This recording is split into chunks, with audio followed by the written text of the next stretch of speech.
All right. Well, former President Donald Trump and Vice President Harris battling over the rules of the upcoming ABC News presidential debate. That is on September 10th, exactly 2 weeks from today. The Harris-Walz campaign pushing for open mics during the debate. Watch. I think this issue is resolved unless Donald Trump allows his handlers to overrule him. We'll have a fulsome debate between the two candidates with live microphones where both candidates will be able to lay out their vision for where they want to take this country. That is absolutely our preference in this campaign, to have live microphones so that the American people can see both candidates for who they are and hear everything that comes out of their mouths. Meanwhile, Trump's accusing Harris of trying to back out. Watch this. We agreed to the same rules. I don't know. It doesn't matter to me. I'd rather have it probably on. But the agreement was that it would be the same as it was last time. In that case, it was muted. We agreed to the same rules and same specifications. And I think that's probably what it should be. But they're trying to change it. The truth is they're trying to get out of it because she doesn't want to debate. She's not a good debater. She's not a smart person. She doesn't want to debate. The Trump campaign also calling out Harris over potential conflicts of interest as she preps for the debate with Google's lead defense attorney. The Biden-Harris administration is currently suing Google over its digital advertising practices, with the trial set to begin September 9th, just 1 day before the debate. Let's bring in Trump 2024 National Press Secretary Karoline Leavitt. Karoline, good morning.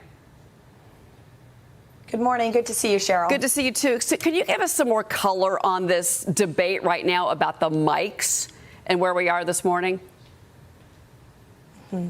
Yes. Well, let's be very clear. President Trump has no qualms with having mics shut off, has no qualms with having mics turned on. It doesn't not matter to him. However, our campaign and the Harris campaign agreed to the same set of rules that were already determined during the CNN debate with President Trump and Joe Biden. We both agreed to those same set of rules, and now, all of a sudden, as Kamala Harris's advisors begin to prep her for this debate, they're trying to change the goalposts and change the rules to her advantage. One of the rules that they want changed is they want Kamala Harris to have notes during the debate. If Kamala Harris can't debate President Trump without notes, if she cannot defend her record without reading off her messaging talking points that are given to her by her campaign advisors, she certainly can't be trusted to lead this country, to lead the free world. And so they are trying to change the rules to benefit her. President Trump has said he will be there on September 10th. It's up to Kamala Harris to subscribe to the rules that both of our campaigns agreed to and show up for that debate. Karoline, there have been reports in the mainstream media, the left-wing media, to be clear here, that say that there are those on the campaign, not naming anyone, but those in the campaign that actually want the mics to be shut down because that would be better for President Trump because he did so well in that same scenario against Joe Biden. Can you comment on that? Well, we are confident that President Trump will do just as well as he did against Joe Biden, against this debate with Kamala Harris, too. And as President Trump said yesterday, he's okay with the mics being on. He's okay with the mics being turned off. However, we came to an agreement with the Harris campaign, and it's the Harris campaign who's now trying to shift the goalposts, change the rules at the last minute to protect her. President Trump has proven to be one of the best debaters in modern political history. Kamala Harris is the appointed Democrat nominee because he knocked Joe Biden out of the race with his debate performance previously. He will be ready to go on September 10th, and it's because he actually understands the issues. He has an understanding of his policy plans for the next 4 years. He has a record to stand on as president where he secured the border, unleashed the might of our economy, secured peace throughout this world. Kamala Harris has a dangerously liberal record. She has been a failure as vice president. She's flip-flopping on every single issue that she has ever held, and that's why her campaign is nervous about her getting on that stage without notes. That's why they're trying to change the rules now. It's unacceptable. If she wants to be the leader of the free world, she should be able to debate President Trump without notes. And further, it also is proven by Kamala Harris's refusal to sit down for an interview. It's been 36 days. She hasn't done an interview. Now she's trying to get out of this debate. It's because her people know that she's incapable of defending her record and her failure as vice president. In these negotiations with the Harris campaign, have you heard that from the campaign specifically, that this could be a deal breaker for them?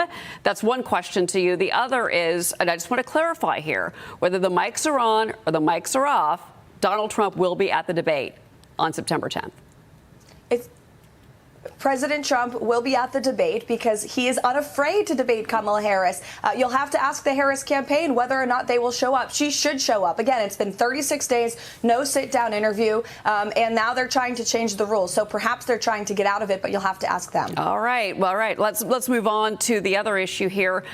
He got another major endorsement yesterday from former Democratic presidential candidate, former Hawaii Congresswoman Tulsi Gabbard. Watch this. Whether you're a Democrat, a Republican, or an independent, if you love our country, as I do, if you cherish peace and freedom as we do, I invite you to join me in doing all that we can to save our country and elect President Donald J. Trump and send him back to the White House to do the tough work of saving our country and serving the people. So this is just days after independent president candidate RFK Jr. dropped out of the race through his support, of course, behind Donald Trump. There's a new poll that was taken right after the DNC that showed Harris and Trump neck and neck nationally. Trump did get a boost from RFK's endorsement, Caroline. So what impact do you expect that these two endorsements are going to have on the race? And are there any swing states where you believe these endorsements will be helpful? Yes, our campaign did put out a memo following RFK Jr.'s endorsement showing that his support does help President Trump in all of the target battleground states. We are also excited to welcome Tulsi Gabbard to the campaign. Both RFK and Tulsi Gabbard are former Democrats who realize that the modern-day Democrat Party under Joe Biden and Kamala Harris has moved so far to the left that they can no longer be part of it. The Democrat Party is the pro-open border policy, the defund the police party.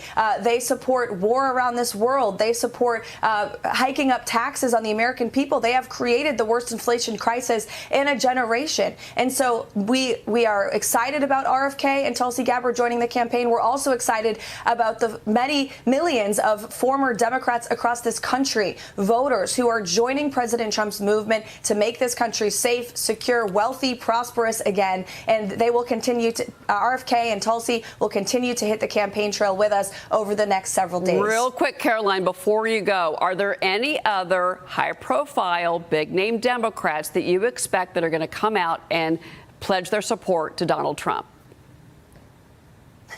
Well, I won't make news on the show on that front this morning. However, people should stay tuned. President Trump is building the most diverse political movement this country has ever seen, and we welcome all Americans from all backgrounds with different viewpoints to our campaign, unlike the Democrats who are actually suing RFK Jr. to keep him off of the ballot. That's not true democracy. Caroline Levitt, thank you for being here. It's always good to speak with you.